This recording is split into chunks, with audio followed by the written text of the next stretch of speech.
En Historias de nuestra ciudad estamos con el señor Juan Carlos Donis, sastre, un oficio, un artesano de la moda de tantos años, tantas décadas, aquí en Merlo.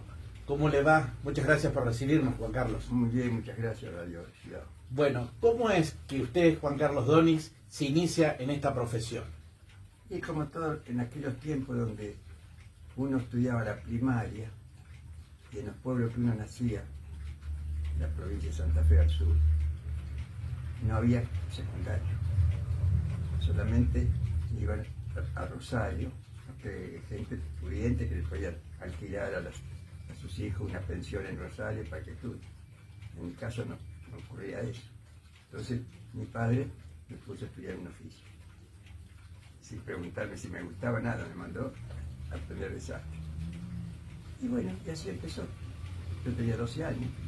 Iba al colegio a la mañana y a la tarde a la sastrería. Muy bien. ¿Y cómo se traslada a Merlo? ¿Cuándo comienza la actividad en esta ciudad? Y es un poco... tiene unos vaivenes, porque yo de San José de la Esquina me vine a Castelar. En Castelar, por consiguiente no conocía a nadie, ¿no? Cuando uno viene de otro lado, a un lugar, no conocía a nadie. Bueno, me fui hasta la ciudad, a Liniers, conseguí trabajo ahí. Había un tiempo que había mucho trabajo. Sastrería, cualquier cantidad de trabajo. Todo el mundo se hacía traje a medida. Todo traje a medida. No se compraba confección como ahora que la gente se compra un traje y se... No. Entonces había mucho trabajo y ahí conseguí trabajo con un sastre espectacular. Que tuve mucho tiempo, tuve hasta los 20 años. Yo tenía 17 cuando vine de allá de Santa Fe. Y bueno, empecé con este sastre. Después, a los 20 años, me vino servicio militar, me salvé y dije, bueno, voy a probar más al centro. Y me fui a trabajar al centro. En Capital trabajé con varios sastres, donde iba a pedir trabajo por el diario, porque en ese tiempo elegías el trabajo que querías, cerca de la estación, cerca del subterráneo, para no tener tantos transportes. Y bueno, ahí empecé a trabajar en muchas sastrerías, sastrería de Buenos Aires, Macri, de Leche, Spinelli, Gómez, los sastres de mucha calidad. Y ahí empecé a trabajar y a robar el oficio. Porque si uno se queda solamente con un sastre, aprende un método. Claro. Pero para saber mucho, en la sastrería, como en todos los oficios, hay muchos vericuetos de la profesión. Entonces empecé a ir de un sastre a otro, hasta caí a Morón, ya cerca de mi casa. Y ahí en Morón conocí a un chico que tenía la misma edad mía, y le fuimos a pedir permiso, le fuimos a pedir aumento al patrón, al dueño. Y como que yo digo que usted se llama Santillán. Este Santillán tiene mucho trabajo, nos podía dar un poquito más de plata, si querés ganar plata, por ahí una sastrería. Entonces le dije a Luis, el compañero mío, empezamos en la casa de él, una pilita en el fondo, a hacer sacos para la ciudad. Y así empezamos. Después alquilé un local en Ituzaingó en el año 54. Y ahí estuve 8 años en Ituzaingó. Por cosas de la vida me tuve que venir a Merlo, que no conocía Merlo. Yo vine a Merlo, no conocía. Conocía el Prado Español 2 noches que vine a bailar. ¿Te acuerdas del Prado Español? Sí, sí, sí. Que ahora está Frávega ahí. Bueno, y caí acá a Merlo, desconocido, con familia, con los hijos, con todo. Y bueno, empecé y venía a trabajar conmigo a la noche, porque tenía mucho trabajo, porque no hacía ya para clientes, hacía para una sastrería de Buenos Aires. Estaba ahí por las Cuartetas, me caí corriendo, esa sastrería. Bueno, y tenía trabajo, tenía un taller con 4 personas a la mañana, 2 a la tarde y 1 a la noche. Y ese muchacho que venía a la noche trabajaba en Ciudad de Merlo, la famosa Ciudad de Merlo, Casas. allá en la esquina de Silpancho y la avenida. Conocía a mucha gente en Merlo, porque era de las bochas, jugaba a las bochas. Conocía a todos los clubes. Todos los clubes. Y entonces le dije, vamos a poner una sastrería. Conoce tanta gente, vamos a poner una sastrería. Y él se quería ir de la ciudad de Merlo. Bueno, fue así. Acá por la calle Juncal 789 vivía la familia Espinazi, que tenían una habitación adelante de todo enorme, antigua, con esas puertas grandes, piso de madera, machín, todo. Y nos pusimos ahí a trabajar en el año 67. Y ahí empezó el conocimiento en Merlo, con todos los clientes que conocíamos en la... algún cliente mío me vino de Ituzaingó, que me siguió porque tuve que... Y así fue. Tuvimos suerte, nos pusimos ahí en la calle Silpancho 579, que está frente al Banco Provincia. Sí, sí. Empezamos a trabajar ahí en el año 70, el 1 de mayo del 70. Y frente al banco cambió toda la vida. Gente. Ese tiempo se hacían hasta las ordenanzas del banco, se hacían traje a medida. Así que teníamos mucho trabajo. Y tuve la mala suerte que él falleció, la pusimos en el 70 y en septiembre del 71 fallece, un ataque al corazón. Un muchacho que era socio mío. Y entonces me quedé yo con la sastrería y trabajé. La verdad que Merlo, para mí, fue como una bendición el trabajo que tuve. ¿Qué edad tiene Juan Carlos? Yo nací el 20 de junio de 1933. Hace un mes cumplí 22. Se lo ve muy bien. Sí. Hay que tener la cabeza ordenada. No hay que tener odio, rencor, envidia. Exacto. Esas cosas es las que arruinan el cuerpo. Sí. Así que no. ¿Cómo está formada su familia? Y tengo... Mi señora falleció hace 8 años, van a ser ahora que falleció. Una compañera que estuvo como 60 años conmigo.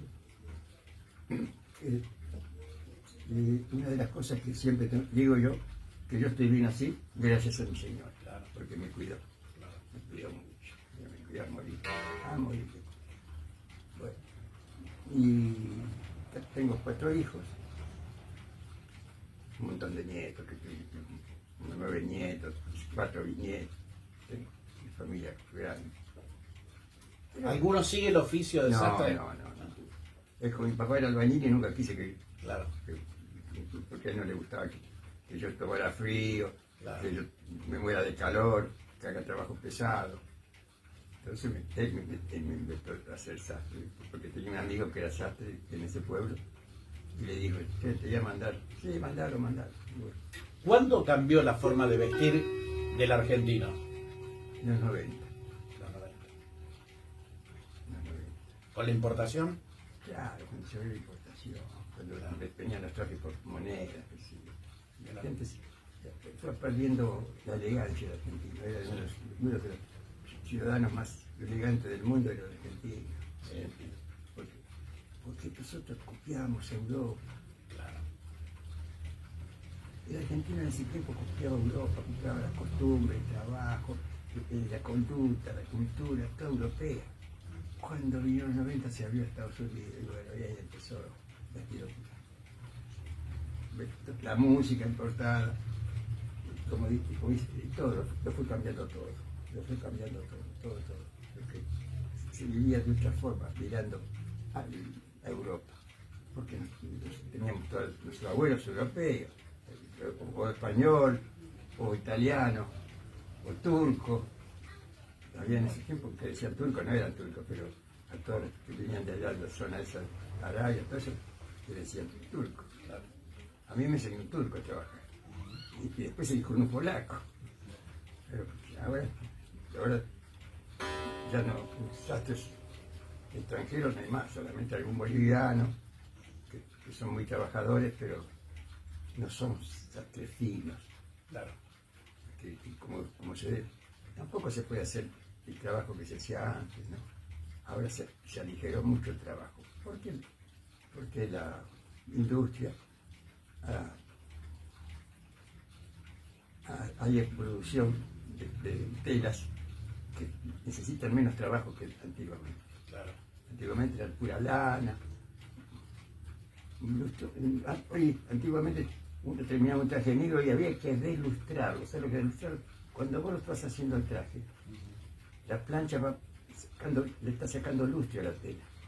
Queda todo de lustre. Y entonces había que delustrarlo a mano, con trapo mojado y plancha. Como la tintorería que hace cuando sacas el vapor, eso, entonces le saca el brillo. Y había que sacarle todo el brillo. ¿Cuánto tiempo tarda en hacer un traje? Y un traje y 12 días, un saco y el pantalón. Todo a mano. Todo a mano. Artesanal. Artesanal. Es muy caro. Sí. El tiempo todo el mundo se lo hacía. Claro. El poder adquisitivo, pero después fueron cambiando las cosas. La gente se puso viste, más práctico. Sí, sí.